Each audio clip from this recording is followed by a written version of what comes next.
What's going on with everybody? Thank you all so much for tuning into this segment of Mikasa Sukasa. And of course, as always, I'm your humble host, Niko House. Today, I have with me two very special guests that are major holders in the Let's Go Brandon coin.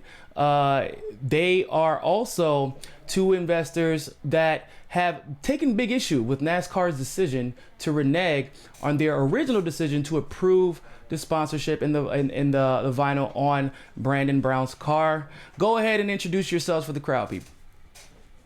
So I'm Eric Norden. I'm a major holder in or hodler in LGB. Sort of had this since inception. James, told me about it and had me make some memes for it, and that's it. I'm hooked. It's got strong meme game. Yeah. And I've been making most of those memes you've been seeing, which have been moving the markets in the right direction. So. Good stuff. And you, James? Yeah, so I'm a hedge fund manager, investor protection lawyer. One of my buddies actually made the coin as a joke based on my Let's Go Brandon Halloween costume. So it's kind of like Doge and Shiba. It started out really haha.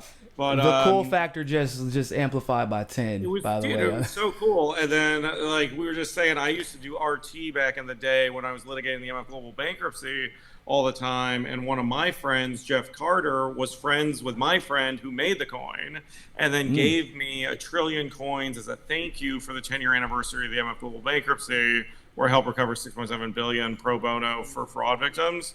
That's awesome. And he wrote this blog post that kind of went viral, and within a week it was $150 million in market capitalization. Wow, that's awesome.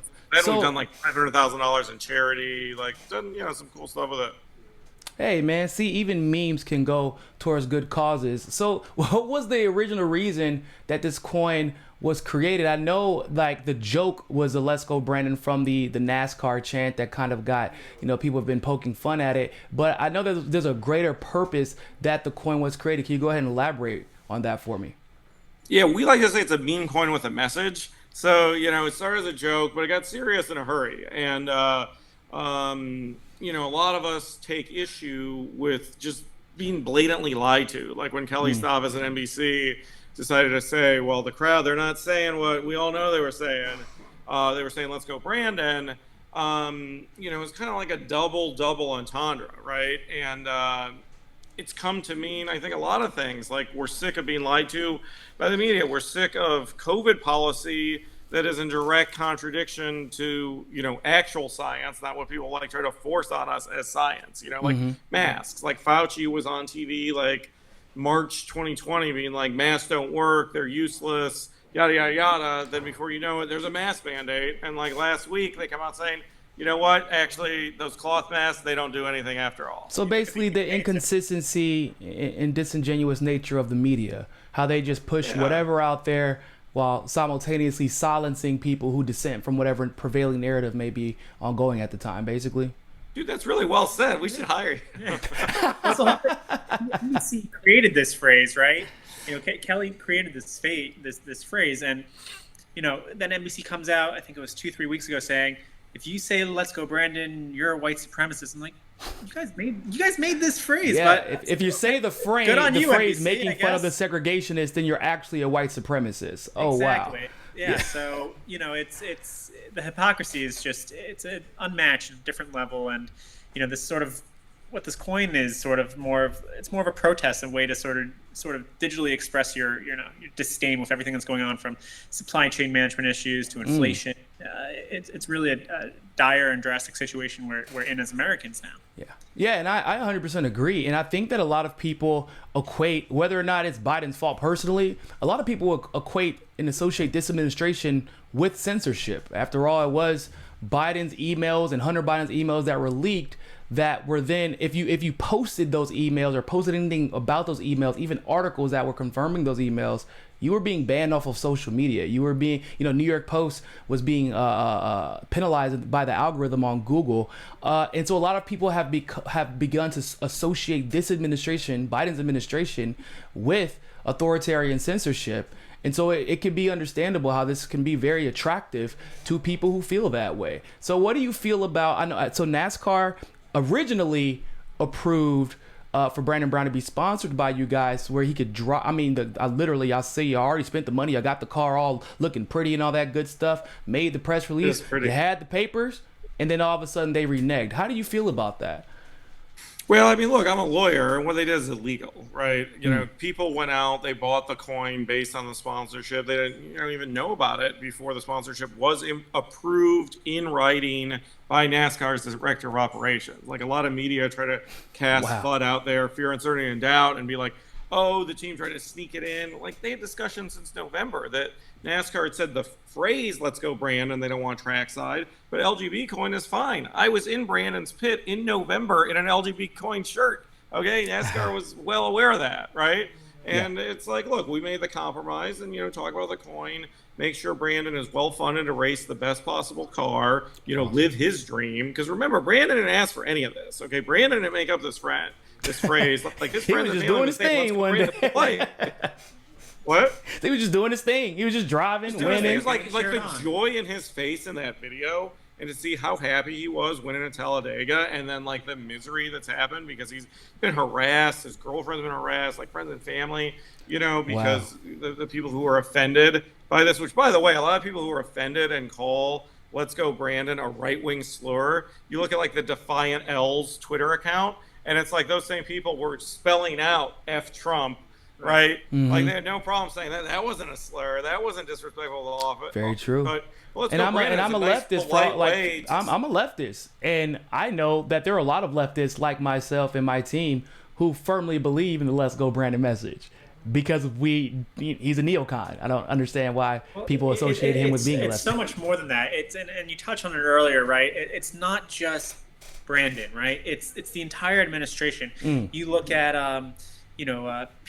Buttigieg, Mayor Pete, we're in the middle of the worst logistical supply chain nightmare crisis in this country's history. And he's sitting at home on paternity leave. I mean, there's a time and a place, Yeah, that's especially because that's literally entirely in his control, right? Exactly. I mean, given the circumstances. Yeah, so it's bizarre too because to speak to the supply chain issue, you didn't have this issue seemingly when there was a pandemic and no one was working. But the moment everybody goes back to work and you have all the drivers and everybody available, now there's a supply chain issue. So it just looks bizarre that you would take some time off when you have this inexplicable supply chain issue. And I think that's how a lot of people feel about the entire administration. They feel like they're mailing it in. Or no, not even just the administration, right? Almost every federal level politician in the country. Right. I feel like a lot of people feel like that. Absolutely. But you're not allowed to call it out. Right? That's how a lot of people feel. And I feel like that's a lot of what the purpose of this coin is to say, like, no, you should be able to speak freely about your disdain for any administration because that's what this country was foundationalized upon. Absolutely. And like the censorship on social media too, you touched on, but like Robert Malone, who like created mRNA vaccines, right? He should be censored. You don't want to hear what he has to say. And, they try to make it like it's about people's health, but it's not. It's about control, and, it's all censorship. I mean, it's very Orwellian. I mean, democracy was founded on the fact that we could be diametrically opposed and still coexist. That doesn't exist anymore. If you're opposed to the left or to anything that somebody disagrees with, you're either canceled or censored. And there's no moderate version of it. It's extreme, and you're canceled, and that's it. You're done. Yeah, and it's well, unless you're Joe Rogan, who might be a billionaire by the end of this year if they keep canceling him, right? But it also lets you know, like, people are so tired of cancel culture once again at large because Joe Rogan doesn't, despite popular belief, he doesn't only attract conservatives because he's willing to listen to all sides. He attracts all sides, and that's what's most dangerous. I'm not sure if you are familiar with the Black Panther, one of the co-founders, Fred Hampton, who was killed by cops at 21 years old.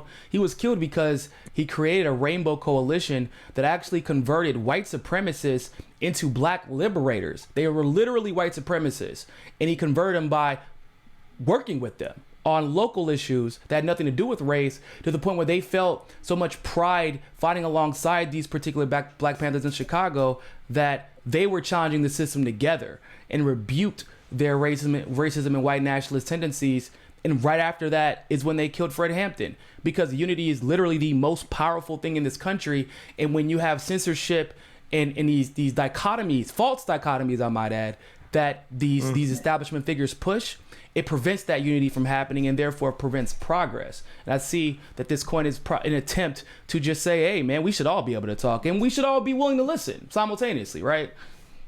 Absolutely. And Brandon Brown said it best himself. He says when people hear "Let's Go Brandon," he wants them to feel "Let's Go America" and feel that unifying spirit. And like, look, we want people to get back to being free, speaking the truth, and being able to speak their mind and disagree. Yeah, I 100% agree. So what are the next steps for you guys in Brandon Brown and the LGB coin? Because obviously that was a little bit of a hiccup, but I imagine that you all have a backup plan. Oh, yeah. I mean, look, there's a big short-term destruction of value in the coin because of NASCAR's revocation. So we are preparing litigation. We are going to hold them legally accountable for that. But at the same time, we want Brandon to live his dream. We did a 2-year off-track sponsorship. We're actually paying him more now than we were paying him for the track sponsorship. That's great for him. Because of all of the flack that he's took, right? So we're unequivocally committed to Brandon. We want him to just really not even be involved in any of the politics. We want him to live his dream and to race and go win races. And, if that rubs in the face of NASCAR, so be it. But, at the same time, the founders engaged 2 professional influencer agencies. There's like 800 influencers teed up, talking about the coin. There's like 5 centralized exchange listings in process. Wow. There's a bonding pool, a staking pool within the decentralized finance space. So, I mean, the amount of brain power that's working behind the scenes on this coin is unfathomable. And that comes from someone who runs a quantitative multi-strat derivatives hedge fund. Like, that's my day job, right? And Yeah. I'm blown away by the technical prowess that the people behind the scenes on LGB have. Two things. That's it's amazing because usually, and as a person who's been part of a coin startup Ray token, when you get suppressed, it's almost a motivating factor. People who really don't even need the money or that's like, no, it's the principle. You're not just going to silence us because we're against the establishment or oppose the status quo. But I also find it extremely ironic that this coin was specifically designed to be representative of free speech, and then NASCAR censors it. Yeah. over politics. Ironically. Well, they claim that they don't get politics, but the very next day they announced a deal. Same day. Was it the same day? Same day, yeah. There were multiple leaks, so it's hard to peg the day. But yeah, I guess, by the way, they didn't have the courage to send a revocation letter or call me or call any of the other LGBT people. They just leaked it through the media. But yeah, they followed that right up announcing a partnership with the Carolina LGBT community, right? Which, dude, we're cool. Partner with them. Have a rainbow car that says LGBT on it. We'll race them in the LGBT coin car. All good. Competition, different views. We've got members of that community. But social justice would fall into the category of politics, along with Bubba's car that had BLM on it at one point. I know there was another one that had Trump on it, which all that is cool. I feel like you should, if you can afford it, put it on there. Country. Or it was. And by the way, from what we understand, NASCAR was cool with it. I mean, they knew exactly, how we were structuring this. We were cooperating with them. But from what we have heard, it hasn't been confirmed, but it was NBC is embarrassed by this because every time someone says, "Let's go, Brandon," it's a reminder of what they did and how they lied.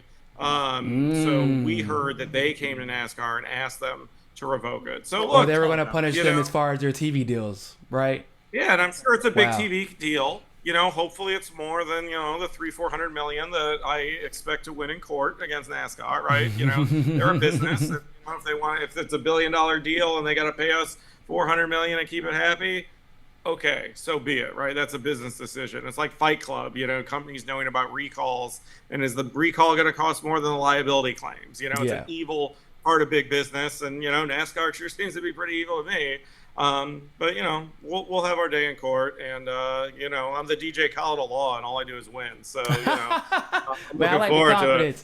I love it, and you know what? The 400 million obviously would be nice as well, but just the concession of, we were wrong. We were wrong. This is we're admitting that we were wrong, and we took exception to you magnifying a mistake that we made. and it seems to be purely political and, you know, maybe business a little bit, but it definitely, because you obviously, we know who, you know, NBC and MSNBC were in the tank for, right? We know that too. So it's like it's a two-part issue, and I think that winning concessions in that regard would just highlight even further the amount of authoritarian censorship that we're experiencing, that from people with a lot of power who seemingly wield it whenever they can. So let everybody know where they can find you guys, and of course the LGB coin. Yes, they could follow us on Instagram, lgbcoin.io. They go to our website, lgbcoin.io, Twitter. I think it's lgbcoin_io on Twitter, but it's on Getter and Parler too. And yeah, I do got to give Parler a shout out. George Farmer, the CEO, you know, called me after this, and he's like, "Look, we're making you the lead story, awesome. you know, tomorrow." And you know, we were appreciative of him, and you know, we reached out in reciprocation and did a sponsorship with Parler. You know, we think it's really important to support pro-free speech organizations, so like Parler, Getter, hopefully True Social. And you know, I think as these alternative platforms come out, I just want to tell them, I think it's very important that you don't try to be like conservative Twitter, okay, or conservative Instagram, but just be a free speech, uncensored social network, and let people say what they're going to say and have a chronological feed, and not like have algorithms trying to program you. I 100% agree with that. As a person who's like independent, who takes a lot of slack from both the right and the left, because I'm the same way. I believe in free speech, period, not free speech if it agrees with my side.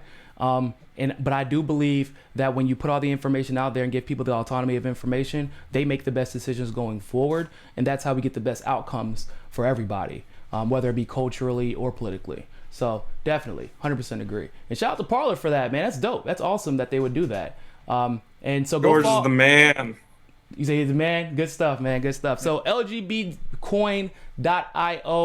Go, and you got to get a MetaMask or Coinbase. In my experience, a MetaMask has actually worked better as far as the transactions are concerned. So I would encourage you all to go get a MetaMask. And by the way, I know Ethereum's crazy high right now for everybody, but or the transaction fees have been crazy high for Ethereum. But as far as alternative coins are concerned, MetaMask has yielded a pretty low transaction fee for buying LGB coin. So compared to other transaction fees for altcoins. So, bro, you know all the crypto stuff. I'm pretty impressed. Are you an LGB coin holder?